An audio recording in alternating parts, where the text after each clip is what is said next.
Hello students, कैसे हैं आप लोग। आई होप कि आप बहुत अच्छे होंगे। और आज हम पढ़ने वाले हैं बीएससी 6 सेमेस्टर केमिस्ट्री का एक most important topic, Joule Thomson coefficient क्या होता है और जूल थॉमसन कोफिशिएंट का व्यंजक कैसे डेरिवेट किया जाता है। आज सब कुछ इस लेक्चर में देखने वाले हैं। पेपर सेकंड है, यूनिट फर्स्ट है, थर्मोडायनेमिक्स फर्स्ट का एक मोस्ट इंपॉर्टेंट टॉपिक है। तो मेरे दोस्तों छोड़ना बिल्कुल नहीं है, टॉपिक बिल्कुल इजी है। अब जब मैं करवाऊंगा तो टॉपिक इजी हो जाएगा, आप डर क्यों रहे हो। चलिए साहब डाल देता हूं मैं हेडिंग।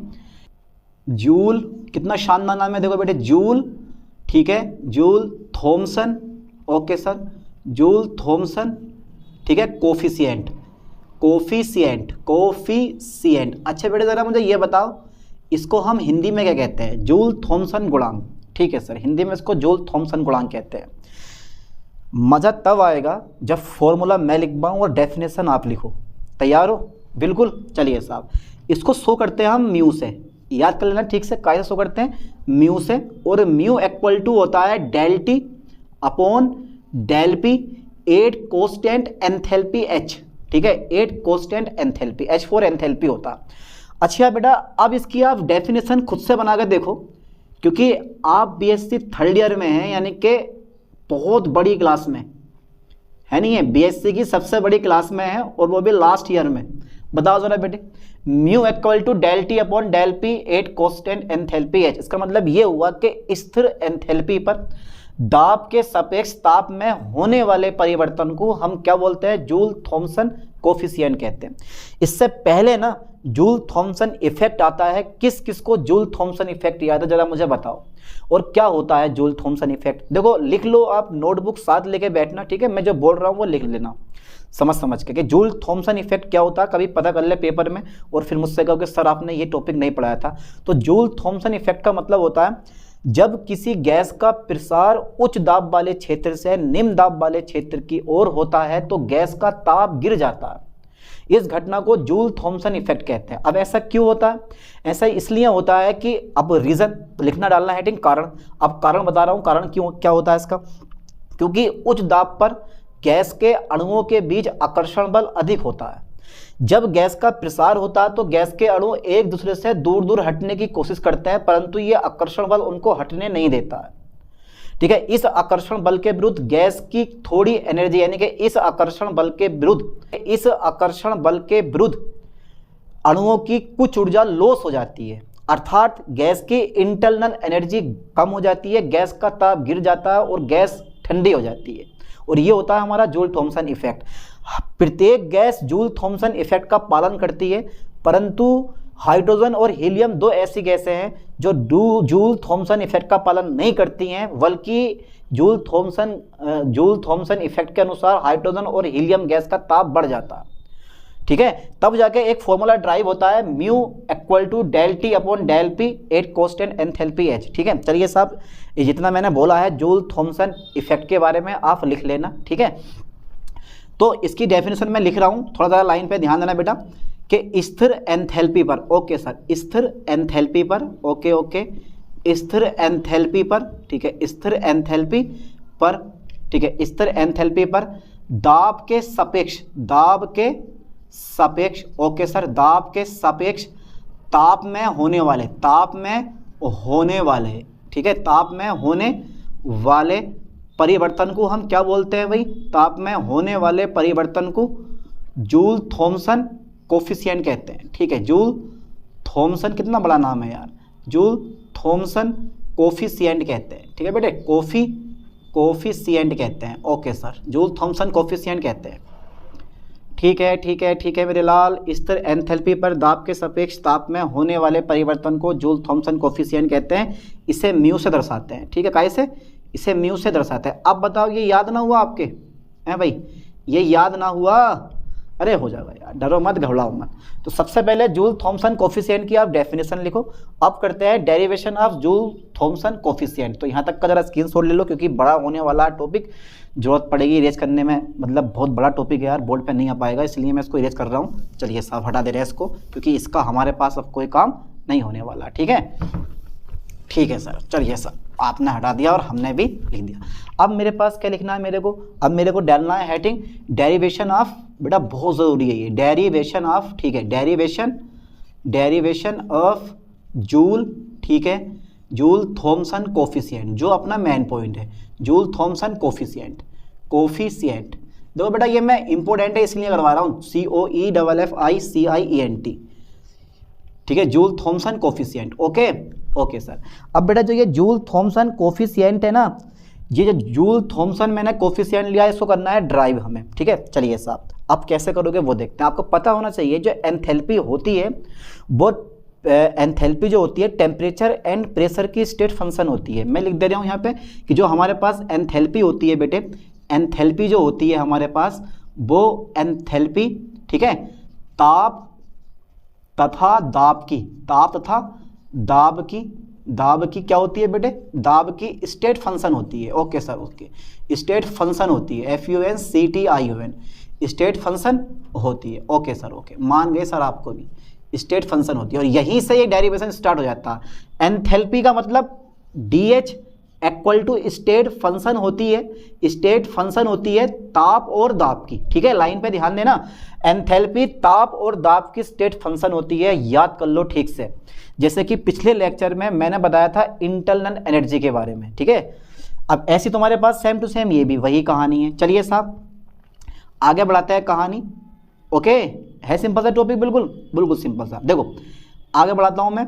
तो सबसे पहले जो मेरे पास डेल H है, यानी कि जो मेरे पास ये H है, इसको मैं कर लूँगा डेल P। ओके सर, नहीं डेल H है यानी कि DH है, DH को तोड़ेंगे हम काय में, डेल H में, ठीक है sir, del H upon del P। ध्यान देना बेटा, del H upon del P, 8 cos time temperature T रहेगा मेरे पास, ठीक है, और डेल P मेरे के पास ऐसे का ऐसे रह जाएगा, है ना। ये तो तुम्हें पता है यार, मैथमेटिक्स है आपके पास, तो सिंपल सी बात है, इस चीज़ को समझ में आ रहा होगा। फिर मेरे पास क्या करूँगा मैं, एक बार फिर से अगेन डेल H लूँगा।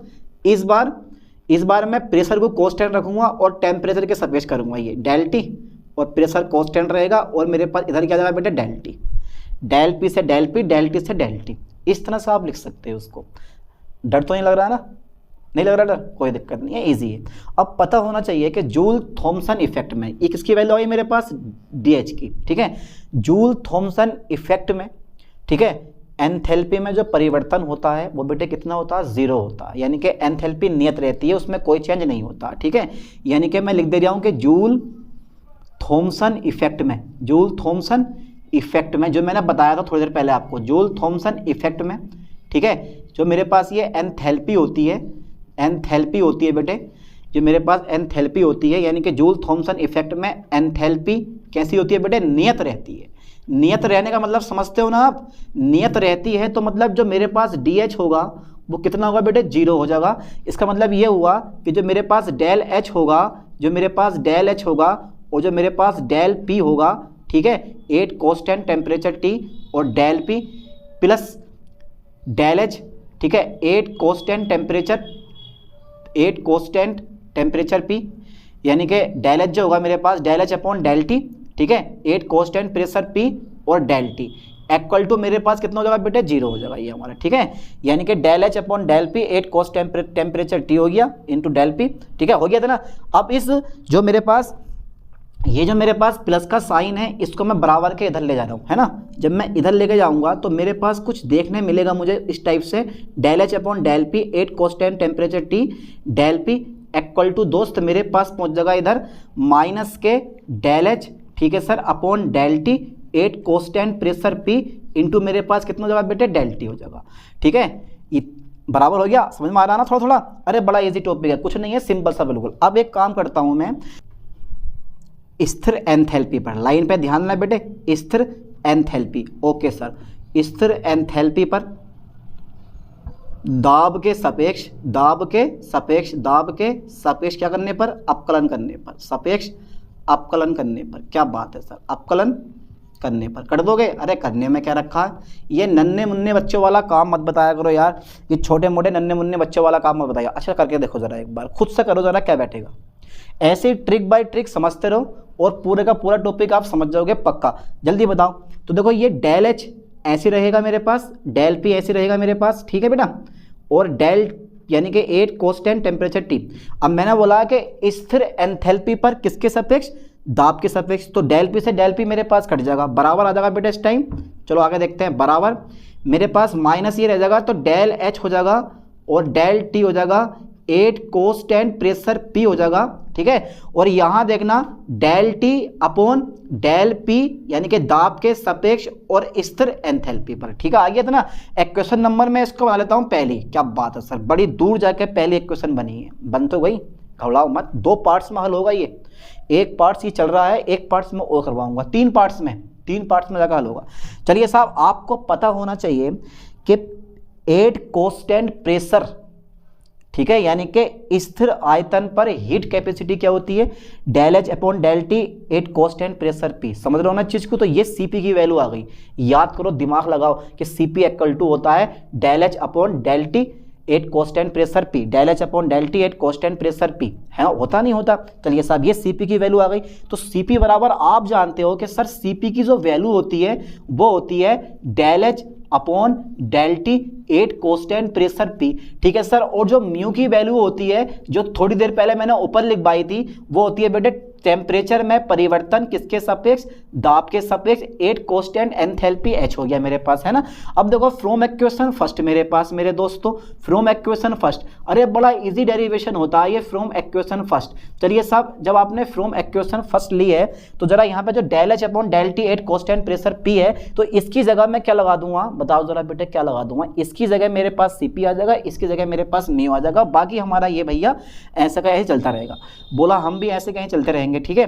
तो del H upon del P, del H upon del P 8 constant temperature T, ठीक है। और ये मेरे पास आ जाएगा बेटे डेल पी, ठीक है। ये मेरे पास क्या आ जाएगा डेल पी, तो आ गया नहीं क्योंकि मैं ये चल रहा हूँ, इसको लेकर चल रहा हूँ, बराबर हो जाएगा मेरे पास कितना, माइनस के, थोड़ी बहुत भी गलत हो गया तो पूरा डेरिवेशन गलत हो जाएगा। तो माइनस के del H upon del T 8 constant pressure P की जगह लगा दो सीपी, और बेटा इसकी जगह लगा दो आप मेरे दोस्तों इसकी जगह क्या लगाओगे, अरे सर क्या लगा दे, आप बता दो क्या लगा दे इसकी जगह लगा दो म्यू, लगा दिया मैंने। अब भैया म्यू बराबर कितना हो गया हमारा, जो ये गुणा वाला इधर को भाग में ले आओ, तो ये हो जाएगा माइनस के 1/CP, ठीक है। Del H upon del P 8 constant temperature मेरे पास कितना आ जाएगा बेटे, टी आ जाएगा, ठीक है। बस और क्या, कुछ नहीं बचा मेरे पास। बस इक्वेशन नंबर मेरे पास कितनी हो गई बेटा, सेकंड इक्वेशन मेरे पास यहाँ हो गई है। ये एक भाग हमारा फाइनल हो गया इस चीज़ का, यानी कि जूल थॉमसन कोफिशिएंट के डेरिवेशन में एक पार्ट फाइनल। अब पता होना चाहिए कि एंथैल्पी की परिभाषा सबको याद है, चला सुनाओ क्या होती है बेटा एंथैल्पी की परिभाषा। याद ना हो, याद ना है सर, याद ना है बिल्कुल भी है, बढ़िया करके एंथैल्पी की परिभाषा याद करो, इंटरनल एनर्जी की परिभाषा याद करो और एंट्रोपी की परिभाषा याद करो, क्योंकि तीनों के तीनों टर्म्स यहाँ पर यूज़ होंगे। मैक्सवेल की 4 समीकरणें होती हैं, याद है नहीं है यार, और 12th वाली नहीं है, दूसरी समीकरणें आती हैं। चलिए साहब, नेक्स्ट पॉइंट मैं ले रहा हूँ एंथैल्पी की परिभाषा से। एंथैल्पी की एक परिभाषा है बच्चों वाली, एंथैल्पी की परिभाषा से, ठीक है बेटा, एंथैल्पी की परिभाषा से। अच्छा यहाँ तक क्लियर हुआ, यहाँ तक क्लियर हुआ। ध्यान देना, मैंने स्थिर एंथैल्पी पर दाब के सापेक्ष अपकलन करा, क्योंकि मुझे स्थिर एंथैल्पी पे करने के लिए मुझे म्यू लाना था, इसलिए यहाँ पे क्या आया बेटा, म्यू आया, ना तो म्यू नहीं आता यहाँ, ठीक है। चलिए साहब, एंथैल्पी की परिभाषा से H बराबर कितना होता है मेरे पास, H बराबर होता है E प्लस पी भी, E प्लस पी भी। कर दो टी के सापेक्ष अपकलन करने पर, टी के सापेक्ष अपकलन करने पर, ओके सर। टी के सापेक्ष क्या करने पर बेटे, अपकलन करने पर, ओके सर। टी के सापेक्ष अपकलन करने पर, टी के सापेक्ष अपकलन करने पर, ओके।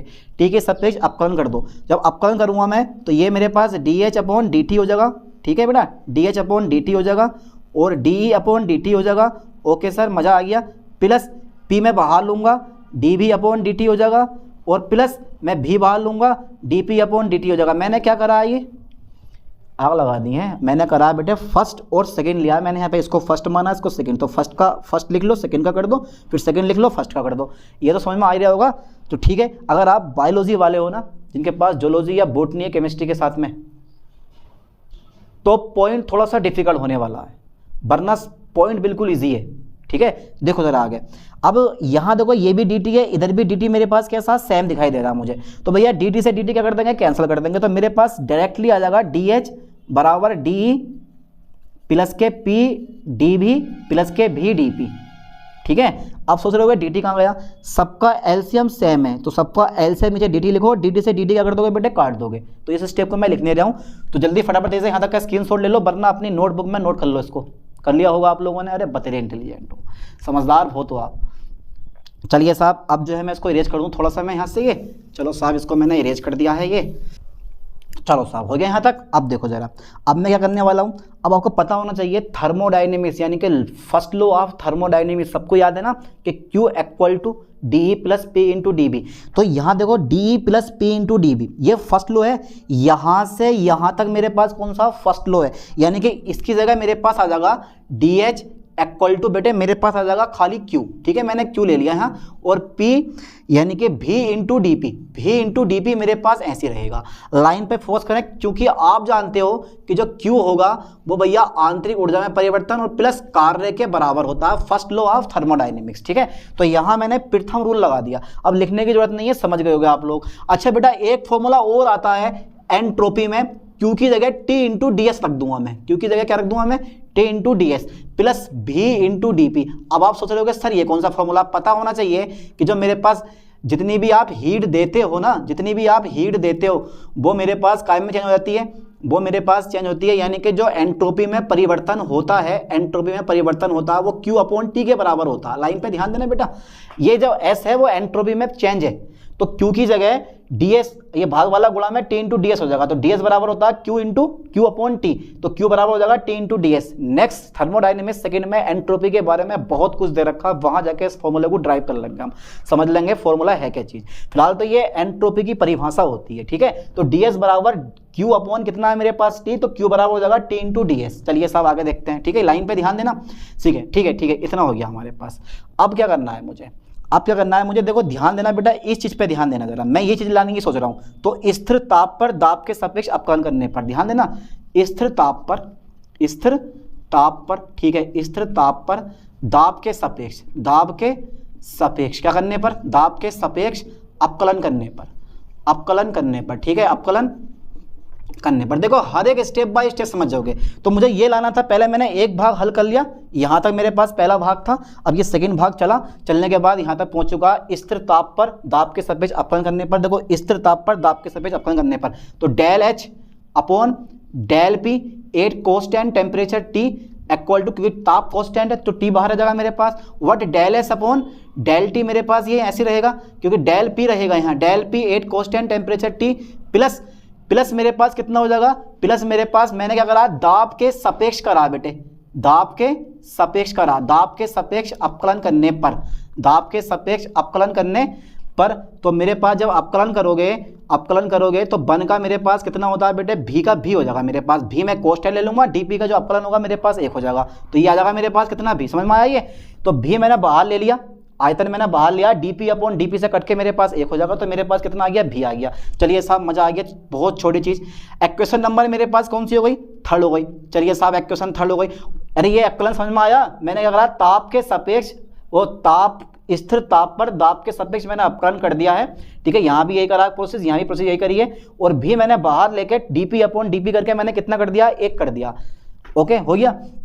चलिए साहब अपकलन तो आपको आती ही होगा यार, करो बढ़िया करके। इसके बाद क्या करना है अब हमें, अब दिमाग लगाओ जरा, डेटा आ गया, ये वाला अमाउंट उठा के यहाँ रख दें, अभी नहीं रखेंगे, अभी मैक्सवेल की इक्वेशन लगेगी बेटे इसमें, मैक्सवेल की समीकरण से, मैक्सवेल जबरदस्ती घुस गए इसमें, मैक्सवेल की समीकरण से। अब भैया ये मैक्सवेल आ गए, मैक्सवेल की समीकरण से। अब मैक्सवेल कहते हैं कि जो D S upon D P होता है ना बेटे, जो del S upon del P होता है, 8 कांस्टेंट टेम्परेचर पी, वो हो सकता है del V upon del T, ठीक है, 8 कांस्टेंट प्रेशर पी। ये ध्यान देना, पर काय में होता है बेटे, माइनस में होता है, पर काय में होता है, माइनस में होता है, ध्यान देना। ये इक्वेशन किसकी है, ये इक्वेशन है मैक्सवेल की, ठीक है। अब याद करनी पड़ेगी बेटा, ये याद करनी पड़ेगी, याद क्या करनी पड़ेगी, पूरा डेरिवेशन इसको 2 से 3 बार आपको करके देखना, हालांकि थोड़ा सा बड़ा डेरिवेशन है पर घबराना मत, है बहुत ईजी। चलिए साहब, अब जहां del S upon del P 8 constant temperature T है मेरे पास, उसकी जगह मैं क्या लगा दूंगा, माइनस के del V upon del T 8 constant pressure P. घबराओ मत, समीकरण 3 से, यानी कि फ्रॉम इक्वेशन ओके सर, कितनी बेटे, थर्ड। चलिए साहब, del H upon del P 8 constant temperature T minus यह जाएगा तुम्हारे पास T, और मेरे पास कितना है बेटे del S upon del P की जगह मैं क्या लगा दूंगा, इसकी जगह मैं रख दूंगा ये वाला ये मैंने रख दिया। आ गया बेटे मेरे पास ये माइनस में पहले लिख लूँगा, माइनस T हो जाएगा मेरे पास del V upon del T 8 constant pressure P, ठीक है बेटे, और प्लस के भी मेरे पास ऐसे रहेगा, है ना। अब आ जाएगा समीकरण 2 से, समीकरण 2 से, ओके सर ओके, समीकरण 2 से मतलब कि इसकी जो वैल्यू है पूरे का पूरा ये वाला मान उठा के मैं कहाँ लगा दूंगा बेटे ए यहाँ लगा दो आप, del H upon del P 8 constant temperature T, ठीक है, 8 कांस्टेंट टेम्परेचर T यहाँ लगा दिया, ये वाला मान उठा के यहाँ लगा दो, तो मेरे पास मिल जाएगा म्यू इक्वल टू माइनस के 1/CP माइनस के 1/CP, ठीक है बेटे, माइनस के T del V upon del T और 8 कांस्टेंट प्रेशर P और प्लस के मेरे पास कितना मिलेगा V। अरे बहुत इजी टॉपिक है, जो चीज़ दिखने में हार्ड लगती है ना असल में वो चीज़ उतनी इजी होती है। चलिए साहब यहाँ तक क्लियर हुआ। आगे देखो माइनस माइनस मेरे पास प्लस, इस माइनस के मल्टीप्लाई यहाँ करो प्लस हो जाएगा, माइनस के मल्टीप्लाई यहाँ करो प्लस है तो ये माइनस हो जाएगा। चलिए साहब म्यू इक्वल टू हमारे पास जो डेटा आ गया इस टाइम मेरे दोस्त वो आ गया 1/CP, ठीक है सर 1/CP, बहुत बढ़िया, T del V upon del T 8 constant pressure P और माइनस के भी, ठीक है बेटे। ये मेरे पास लास्ट फॉर्मूला ड्राइव हो गया, ये मेरे पास लास्ट फॉर्मूला ड्राइव हो गया। इसका मतलब ये हुआ कि जो ये मेरे पास फॉर्मूला आया है, ये जो मेरे पास फॉर्मूला मेरे दोस्त आया है, ये फॉर्मूला किसी गैस के लिए जूल थॉमसन कोफिशिएंट का व्यंजक है, ठीक है। मैं इस लाइन को लिखने वाला हूँ, यहाँ तक का स्क्रीनशॉट लेना जिसने ना लिया हो, ठीक है, क्योंकि ये फाइनल होने वाला है हमारा, वो थोड़ा सा रह गया बस, नन्हे मुन्ने बच्चों वाला थोड़ा सा रह गया भाई, बाकी हमारा क्लियर हो ही चुका है। इसको कर देता है रेस क्योंकि इसका हमारे पास अब कोई काम नहीं है। चलिए साहब इसमें बहुत मिस्टेक होती है, इसमें बहुत मिस्टेक होती है, देख लेना आप, कहीं प्रेशर छोड़ दोगे तो कहीं टेम्परेचर आ जाएगा, बहुत मिस्टेक होती है। चलिए साहब ये क्या मेरे पास, यह है किसी गैस के लिए, ठीक है, यह है किसी गैस के लिए, ओके सर, यह है किसी गैस के लिए Joule, okay sir, Joule Thomson T बड़ा बनेगा बेटे, Joule Thomson coefficient, okay sir, coefficient का व्यंजक है, का क्या बेटा ये व्यंजक है, ओके ओके। मान लो मेरे पास आइडियल गैस है, मान लो मेरे पास आइडियल गैस है, तो किसी गैस का व्यंजक है ना, मान लो यहां तक कर आओगे पूरे नंबर मिलेंगे, लेकिन आइडियल गैस के बारे में बात कर लें। यदि गैस कैसी हो बेटे, यदि आइडियल गैस हो, यदि आइडियल गैस हो, ठीक है, आइडियल मतलब आदर्श गैस हो, यदि आइडियल गैस हो तो आपको पता है आदर्श गैस समीकरण कितनी होती है, P भी बराबर कितना होता है बेटे मेरे पास RT होता है, और जो गुणा वाला है ना P इधर काय में आ जाएगा मेरे पास भाग में आ जाएगा, तो V बराबर हो गया मेरे पास RT अपॉन P, घबराओ मत, V बराबर कितना गया बेटे मेरे पास RT अपॉन P, ठीक है। अच्छा स्थिर दाब पर ताप के सापेक्ष अपकलन कर दो, स्थिर दाब पर, ठीक है, लाइन पे ध्यान देना बेटे, स्थिर दाब पर, ठीक है, स्थिर दाब पर ताप के सापेक्ष अपकलन, ताप के सापेक्ष अपकलन करने पर, ओके, अपकलन करने पर करो जरा। तो बेटे स्थिर दाब पर काय के सापेक्ष, ताप के सापेक्ष, ओके, ताप के सापेक्ष मैंने क्या करा, अपकलन करा, कौन से दाब पर, स्थिर दाब पर, है जी टॉपिक। चलिए साहब बराबर देखो ताप के सापेक्ष करा है मैंने, तो R अपॉन P हो जाएगा मेरे पास, ताप के सापेक्ष करा है, लाइन पे ध्यान देना, ताप के सापेक्ष करा है, ताप के सापेक्ष का मतलब डेल टी यानी कि dt से dt हमारा क्या हो जाएगा, कट जाएगा, खाली बचेगा मेरे पास R अपॉन P। अब ये मत सोचना कि T कहाँ गया, जब आपने ताप के सापेक्ष अपकलन करा तो डेल V अपॉन यानी कि dV अपॉन, यहाँ पे D की जगह मेरे पास क्या आगा, डेल आ जाएगा, तो del V upon del T 8 constant pressure P, ठीक है, R अपॉन P जब टीका करोगे तो डेल T से डेल T मेरे पास क्या होगा, कट जाएगा। चलिए साहब हटाओ, तो अब देखो समीकरण इसको बना सकते हो आप, इक्वेशन नंबर 4 बना सकते हो इसको आप, इक्वेशन नंबर 4 यानी कि समीकरण 4 से, चलिए साहब समीकरण 4 से मैं क्या करने वाला हूँ, म्यू इक्वल टू, ठीक है sir, mu equal to 1/CP equal to T, जहां del V upon del T 8 constant pressure P है, वहां आप लगा सकते हो R अपॉन P माइनस के भी, ठीक है बेटे, लगा दिया मैंने, कोई डाउट तो नहीं हो रहा ना, सही है सर, CP। तो बेटे जरा ध्यान दो, ये आ जाएगा RT अपॉन P माइनस के भी। अब RT अपॉन P किसके बराबर है, RT अपॉन P किसके बराबर है, V के बराबर है, तो यहाँ क्या कर दोगे आप, V लगा दोगे। अच्छा सर V लगा देंगे, और जब मैंने भी लगाया तो भी में से भी घटाओ तो कितना बचेगा बेटे, 0 बचेगा। जब बी में से बी घटाओगे तो 0 बचेगा, तो 0 गुणा 1/c मेरे पास कितना आ जाएगा, 0 आ जाएगा। इसका मतलब क्या सीखा हमने, इसका मतलब ये सीखा कि आदर्श गैस के लिए जूल थॉमसन कोफिशिएंट 0 होता है। ठीक है, ये तो सीखा हमने यहाँ पे। यहाँ हमने सीख लिया कि भैया लिख देना नीचे, यहाँ नीचे लिख देना क्योंकि जगह नहीं है यहाँ पे, आप लिख देना कि आदर्श गैस के लिए, सर आदर्श गैस के लिए, ठीक है बेटा, आदर्श गैस के लिए Joule Thomson coefficient, Joule Thomson JOULE, Joule Thomson, ठीक है सर, जूल थॉमसन कोफिशिएंट, एक तो लंबा नाम है यार, जूल थॉमसन कोफिशिएंट कितना होता है बेटे, 0 होता है, यानी कि 0 होता है। ओके, 0 होता है। चलिए साहब, आपसे पेपर में पूछ सकता है कि सिद्ध कीजिए कि आदर्श गैस के लिए जूल थॉमसन कोफिशिएंट 0 होता है, तो आपको पूरा करना पड़ेगा, या जूल थॉमसन कोफिशिएंट का व्यंजक स्थापित कीजिए, आपको पूरा करना पड़ेगा। तो डर तो नहीं लग रहा है देख के, पहाड़ जैसा क्वेश्चन है वो वाला हिसाब है, खोदा पहाड़ निकली चुईया, बिल्कुल इजी टॉपिक। अच्छा, स्टार्टिंग से लेके आप चलोगे तो ये 2 या 3 पार्ट्स में डिवाइड होता है। पहले पार्ट्स में हमने क्या करा, हमने म्यू का मान निकाला। सेकंड पार्ट्स में, ठीक है, हमने फिर से एक मान निकाला और इक्वेशन नंबर सेकंड में रखा। और थर्ड पार्ट्स में हमने ये प्रूफ करा कि आदर्श गैस के लिए जूल थॉमसन कोफिशिएंट कितना होता है, 0 होता है। अब इसको पार्ट बाय पार्ट बढ़िया करके पढ़ो, 2-2 3-3 बार इसको लिख के याद करो, तब ये समझ में आने वाला है। अब ऐसा मत सोचना कि भाई मैं इसे देखता रहूँ और मेरे समझ में आ जाएगा ये, क्योंकि ये हिस्ट्री नहीं है, पॉलिटिकल साइंस नहीं है जिसको आपने एक बार पढ़ लिया और कहानी हमारे याद हो गई। इस कहानी को याद करने के लिए आपको कई बार लिखना पड़ेगा, और लिख के जितना याद करोगे ना उतनी ज़्यादा क्या होगी, आपको प्रैक्टिस होगी। चलिए साहब, ऐसे ही अब एक नई टॉपिक के साथ मिलते हैं नई वीडियो में। थैंक्स।